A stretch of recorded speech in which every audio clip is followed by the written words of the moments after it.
صل على محمد يا ربي صل عليه وسلم. Warahmatullahi wabarakatuh. Alhamdulillahillazi hadana li hadza wa ma kunna linahtadiya laula an hadanallah. Asyhadu an la ilaha illallah wahdahu la syarika lah wa asyhadu anna Muhammadan abduhu wa rasuluh. La nabiyya ba'dah, amma ba'du. Marilah kita panjatkan puji syukur kehadirat Allah Subhanahu wa taala yang telah memberikan anugerah nikmat cinta kepada kita semua sehingga kita dapat berjumpa di tempat yang sangat mulia ini. Salawat serta salam semoga terlimpah curahkan kepada Nabi Muhammadin sallallahu alaihi wasallam, keluarga, para sahabat serta umatnya yang setia mengikutinya. Hadirin rahimakumullah, pada kesempatan yang mulia ini izinkan saya menyampaikan tausiah dengan tema peran generasi muda Islam dalam pembangunan karakter bangsa. Hadirin rahimakumullah, pemuda merupakan penerus perjuangan generasi terdahulu untuk mewujudkan cita-cita bangsa. Pemuda menjadi harapan dalam setiap kemajuan dalam suatu bangsa. Pemudalah yang dapat merubah pandangan orang terhadap suatu bangsa dan menjadi tumpuan para generasi terdahulu untuk mengembangkan suatu bangsa dengan ide-ide atau gagasan yang berilmu, wawasan yang luas, serta berdasarkan kepada nilai-nilai dan norma yang berlaku di dalam masyarakat. Hadirin hadirat rahimakumullah, seperti yang kita dengar saat ini, pemuda zaman now, istilah yang sudah sering sekali menggema di telinga, sudah viral sekali akhir-akhir ini, khususnya di Indonesia. Kendati demikian, istilah yang ditayangkan tersebut tidak sesuai dengan aturan-aturan Islam yang ada. Para pemuda menjadi incaran, para remaja menjadi buram. Tak jarang mengikuti tradisi seperti nongkrong di kafe. Mau tidur, mau makan, mau belanja, bahkan ke kamar mandi pun selalu bawa HP. Kemana-mana cari wifi dan colokan listrik.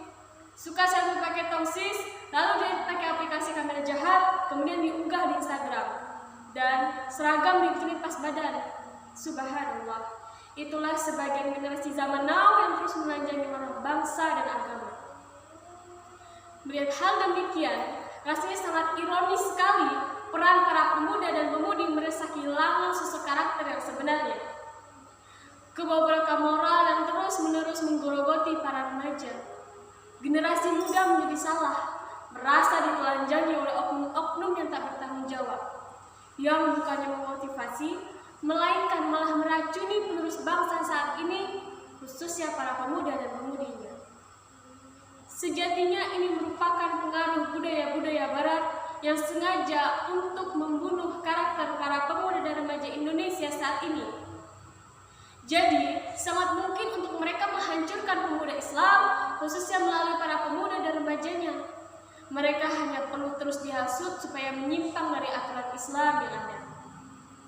Hadirin hadirat rahimakumullah, hari demi hari, tahun demi tahun, terus saja terjadi perubahan yang sangat signifikan. Kemurnian ajaran Islam yang dulu sangat disakralkan, sekarang terkesan biasa saja. Ini sudah menjadi tugas kita bersama untuk membangun kembali peradaban yang lebih baik, khususnya para pemuda dan remaja Islam untuk menjadi lebih baik. Karena pemuda dan remaja merupakan aset bangsa kita untuk meneruskan generasi selanjutnya atau yang akan datang. Tidak bisa dibayangkan apabila penerus seperti demikian menjadi terus bangsa kita.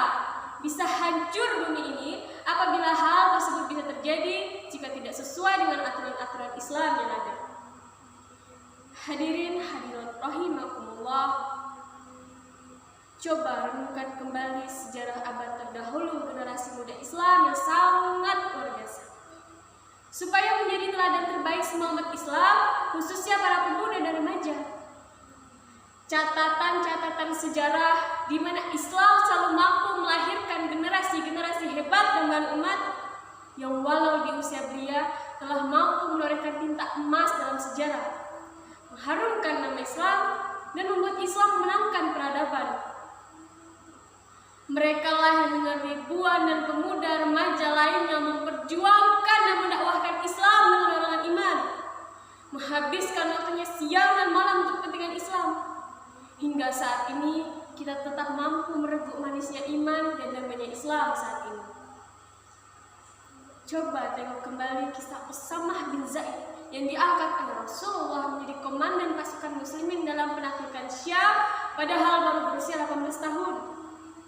Atau kisah Imam Syafi'i yang telah hafal Al-Quran di usia 9 tahun, serta Ibnu Sina yang telah hafal Al-Quran di usia 5 tahun bahkan kemudian mampu menjadi bapak kedokteran dunia. Hadirin hadirat rahimakumullah, pemuda dan remaja sebagai aset masa depan bangsa.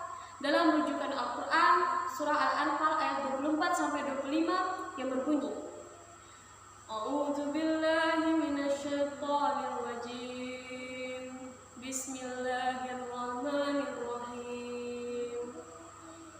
Ya ayyuhallazina amanu istajibu lillahi walir rasuli idza ja'akum lima yuhyikum wa'lamu anna Allaha yahulu bainal mar'i wa qalbihi wa annahu ilayhi tuhsyarun. Wattaqu fitnatan la tusibanna allazina zalamu minkum khassah wa'lamu anna Allaha syadidul iqab.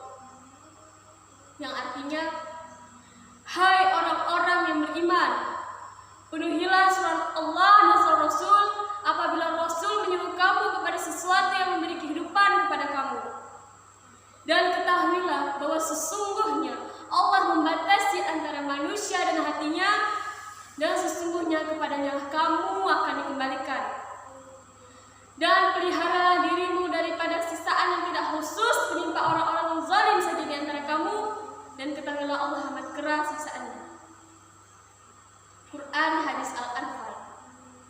Hadirin rahimakumullah, berdasarkan ayat tadi, maka dapatlah difahami bahwa untuk membangun karakter bangsa, pemuda dan remaja hendaknya dapat membatasi antara dirinya dan hatinya.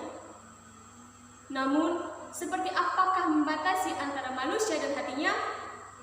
Al-Samarqandi dalam kitab tafsirnya Bahar al-Ulum menyebutkan bahwa yang dimaksud dengan yahulu bain al-mar'i wa qalbih adalah membatasi antara orang mukmin dengan kemaksiatan yang mengarahkannya dan mendekatkannya dengan api neraka, serta membatasi antara orang kafir dengan ketaatannya yang mendekatkannya dengan surga. Hadirin hadirat rahimakumullah, jika Allah menanyakan masa mudamu kamu gunakan untuk apa, maka bagaimana kamu menjawab pertanyaannya sedangkan hobimu cuma main-main saja? Mudah-mudahan para pemuda dan remaja kita dapat menjadi tumpuan, dapat menjadi harapan, dan dapat menjadi cita-cita bagi bangsa kita. Amin, amin, ya rabbal alamin. Demikian dosa yang dapat saya sampaikan. Saya Yuriska Agustin Saputri, perwakilan dari Kecamatan Badau. Jika ada kesalahan kata atau kesalahan penyampaian, mohon dimaafkan yang sebesar-besarnya. Karena kebenaran hanyalah milik Allah dan kesalahan hanyalah milik hambanya, yaitu saya. Assalamualaikum.